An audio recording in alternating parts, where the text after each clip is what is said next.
Thanks, Gauri. Thanks for joining the Gravitas Expert Talk. Welcome on today's session.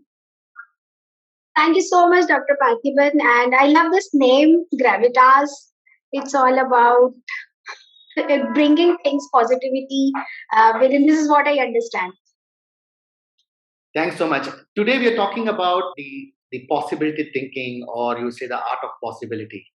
Let me ask you, what is the difference between visioning or the power of subconscious?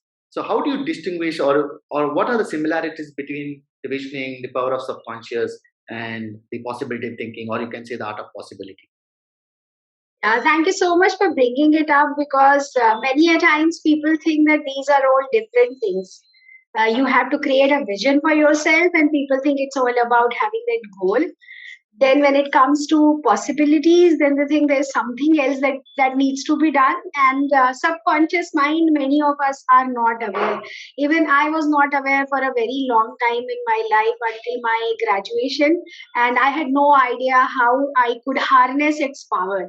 But now I know, also with the psychology masters, NLP, all of it, I now realize that these are all connected. These are very much connected, and the most important piece here is subconscious mind, because it's like an iceberg.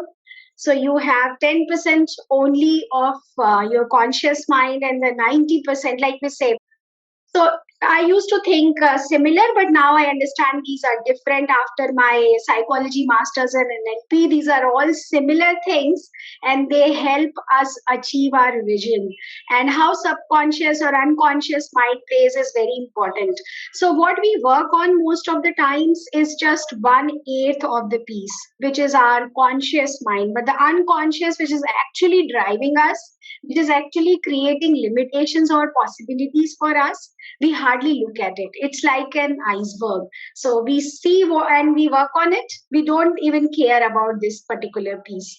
But this is the most important one. And if we don't work on it, then it is our worst enemy. If we work on it, if we speak to it regularly, if we maintain a relationship with it, it's our best friend. And we all know that mind is our slave. So whatever we tell it does it for us.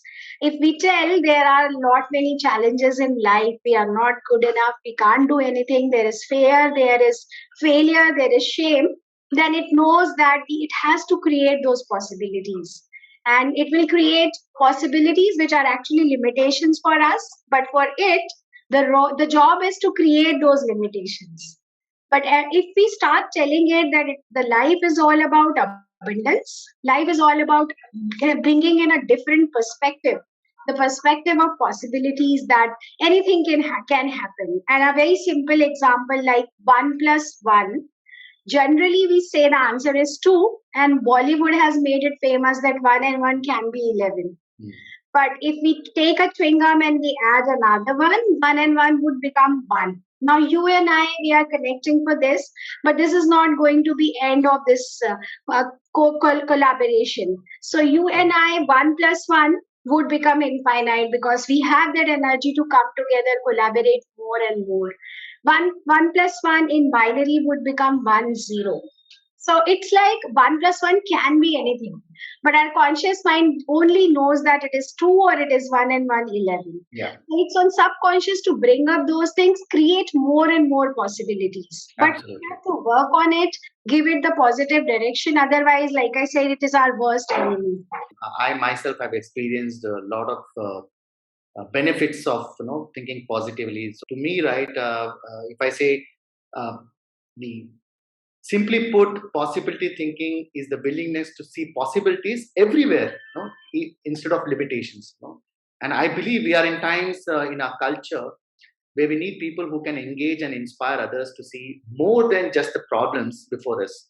We need people who see the possibilities within the problems. So now to ask you a little bit in a corporate context, how can one apply this principle of possibility, the art of possibility, in a corporate context?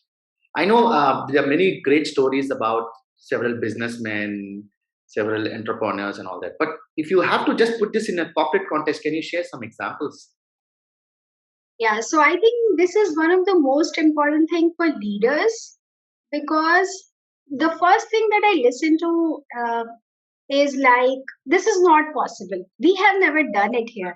Mm. But we have to enhance that possibility thinking. We have to enlarge that box. We have kept ourselves in a box and we don't look beyond. The moment we start looking beyond, like I said, 1 plus 1, 2.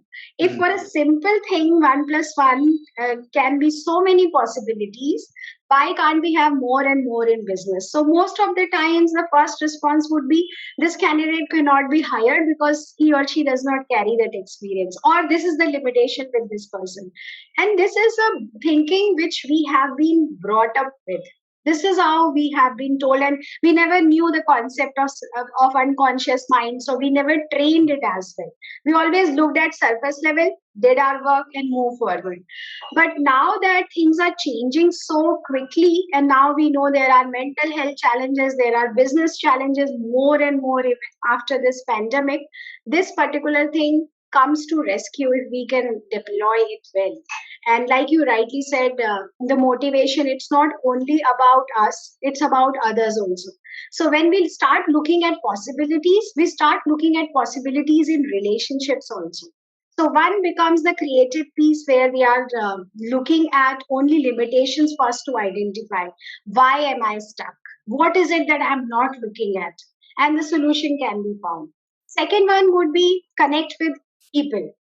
We always think that this person does not want to work, they do not have that positive intent, and we limit ourselves. We also think that this person does not have this particular competency, they cannot be asked to do particular work. But we have seen people have done a lot of great things within the organization. I'm sure you would have had your experiences as well. So we know it is possible, but we don't do that. Then in terms of relationships also, when we don't exploit this possibility thinking in relationships, we think it's all about just doing their work and going home. There is nothing more which can be done. But when we start looking in terms of possibilities, it's all positivity, it's all joy, it's all abundance everywhere, and that's where the relationship flourishes. So I would say that in business context, it's for all the things. It's for uh, challenges that we are facing, problem solutions, the relationship, and people development also. So everywhere one must deploy possibility thinking. Fantastic. In fact, there are certain points, Gauri, I can't really agree anymore the way you have put it. One is, I think, suspend judgment. That's one of the fundamental things any leaders can start with, right? We all are conditioned when we are brought up in a such a way that we come up with bias. And obviously, we can't get rid of it. But as long as we raise our awareness and consciousness and make sure that we consciously try not to be biased and suspend judgments, that way we are able to connect better with others and build some great relationships. Now, since you brought this point, I may very interestingly, I'm sure you read this book from The Art of Possibility from Benjamin Zander and Rosamund Zander. They talk about giving a name. Can you talk a little bit about it for the benefit of the audience? What do you mean by giving a name? In that book they speak specifically giving a name, right? So can you share a little bit on that? Yeah, an amazing book, and I really love it. The 12 concepts, and you have brought out the one which is most favorite for me, because that's all about human relationships as well.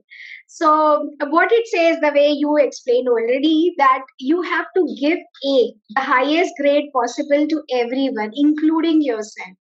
So you assume that, like we discussed in the last topic, that we assume that, and you said judgment. We judge people negatively. Now let's start judging them positively and give them highest grade. So this person is more than 100% involved. I am more than 100% involved, and I am more than 100% willing to go forward to do things. And I am already an A. And this writer, he does it in his classroom. So he teaches, he is a part of an orchestra, and he is a teacher also. So in the classroom, he asks students to assign themselves A, write a letter to him, and tell him why they should be graded A next year. So Mm. today you write with the reasons, and the next year you have to be given A. Now, when you start writing with a A mindset, it's all about doing your best. So the student would write, I will become good at it, I will do this, I would have done these many performances, or I would have got these many gradings or feedback or whatever.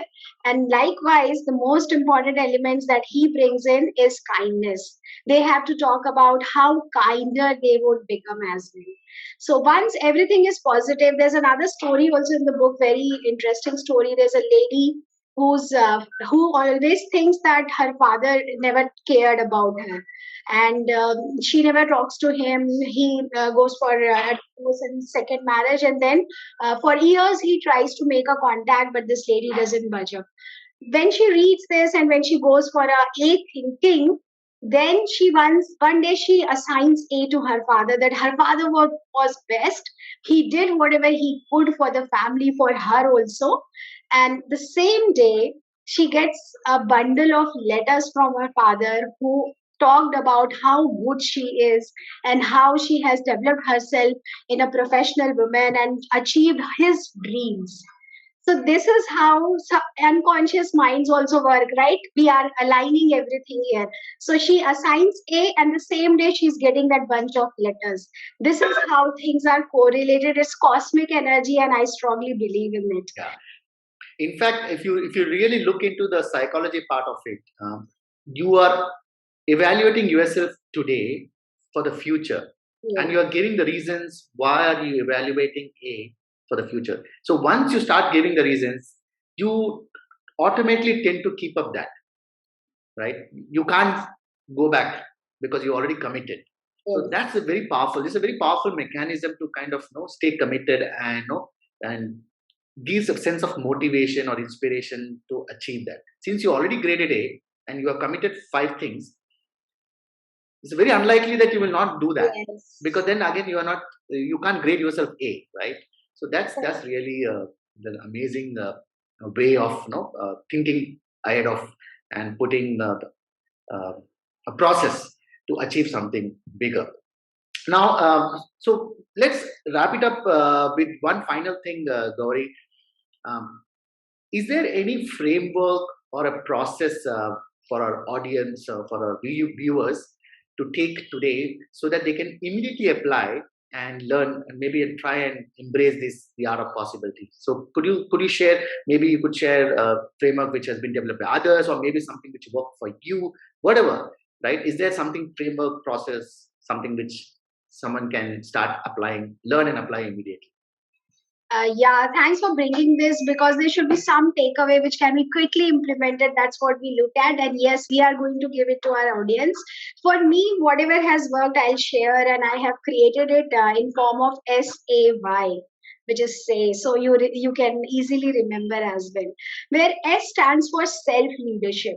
So gone are the days where your manager would come and support you for everything. You have to take charge of your life. Like Peter Drucker says, you are chief captain, CEO of your life, and if you don't do it for yourself, nobody's going to do it. So self leadership is most important thing that I have realized that has worked very well in my life. Now, how can we achieve self leadership? So there are again few S here. One is self awareness. First of all, we need to know ourselves well. Most of the times we are not aware. This has been proved in a research also at Harvard University. 95% people are not aware. They don't know what is the strength, how do they show up, how do they behave in a certain situation. And when we don't know ourselves well, we can't improve. Like you said, in the future we are committing, so we are knowing where we are, and then we are moving forward. So first thing is to know ourselves. How do we know ourselves? Feedback works perfect, because it gives you holistic perspective, the 360 perspective. So it's not only about knowing yourself, it's about knowing those blind spot aspect from others. I take 25 feedback in a year, so that is one thing which has really helped me. Reflection is another thing. What could have been done better? What I did good, so that I can leverage. Because we have always been told that focus on your weakness. We are not told to leverage our strengths. So that is another thing. Then once we start knowing ourselves, the first thinking is rejection. because we get to know about our imperfections as well. But we have to accept ourselves, because without accepting ourselves, without loving ourselves, we would not be able to break this bond of negative beliefs, negative thinking, and we have to break free. So, self awareness, self acceptance, and then self development.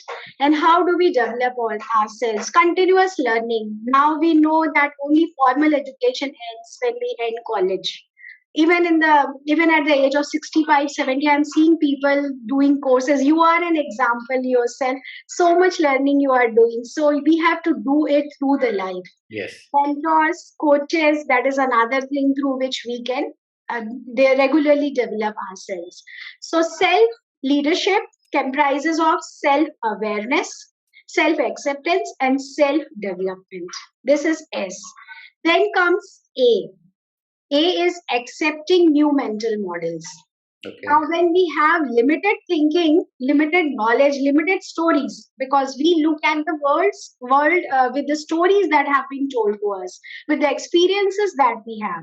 So let's enhance those experiences, because world is changing with a very high pace. It's a globalized world today, and we need to know what is happening everywhere. We can't do that, can't have all the information, but at least if we network with people from different thought processes, diverse set of thoughts, then we will know more and more. An example for this, what happened with me was Assam. So in 2005, when I reached Assam for the first time, when I woke up, I was like, it would be 8:30, 9 o'clock, and I got so late this morning. When I looked at the watch, it was 5:30 in the morning. That was a new mental model for me. ऐसा भी होता है. And in the evening, we went to market. I was newly married, and we were setting up our home. And 6:30, everything was closed. And again, it was like a new mental model. ऐसा भी हो सकता है.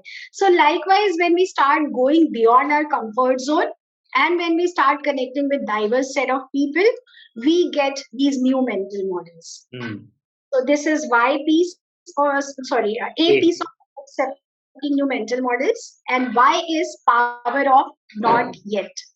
A school in Chicago rates students as not yet if you don't pass in a particular subject instead of a failure. Now, what's the difference? Failure is end of the road, the journey ends. But when you say not yet, we are already there, but we have not arrived yet. Yeah. In life also we have to remember, and lot many experiments have proved that it's not talent that helps, it's grit that helps, it's passion and perseverance that helps. So we have to continuously remember, I am not there yet, but I would be able to achieve it, and stop looking at failures or mistakes as negative, because if we do something, something will happen which might go wrong. Like society always look for success, but what about failures? And that's why talking about failure is very important for leaders, so that people know they are also human and they have learned through the journey. So this is SAY, self leadership, accepting new mental models, and power of not yet. Yeah. Thank you so much. It was really amazing, especially the last piece, the not yet. You won't believe there is a song, children's song. I don't know, it's a Barney or either from Disney. They have just dedicated for this not yet. No, the teaching children that the power of not yet. I think that's really amazing. Uh, Again, it's about the mindset, right? When you say something, you don't say I don't know. You say, I don't know yet. No, means we're still progressing. No, and one more thing I just want to add here is when we are working towards something, we often judge on results. But Yes. the way I encourage my staffs or anybody who I coach or mentor, right? I always encourage them to appreciate your progress, right? Because goals can keep shifting. Because today you complete one goal, you will have another goal, your higher goals. So that's not going to change anyway, right? So I think hung up on goals is not important, but rather than appreciate your progress. What progress have you made towards that goal? That itself is a huge shift. So Yes. it's amazing talking to you, Gauri. I think really I picked up three things: SAY, right? Self leadership, accepting new mental models, and the power of yet. Thank you so much for joining and sharing your experience with our viewers, and we are definitely we look forward to connect and hear you more in the upcoming sessions. Thank you so much, Dr. Belban. It was pleasure speaking to you, and you brought out very important points. I'm sure our audience is going to get benefited. I am surely enriched with your thoughts and whatever additions you have done. Thank you so much. Thanks a lot. Okay. Thank you. Bye.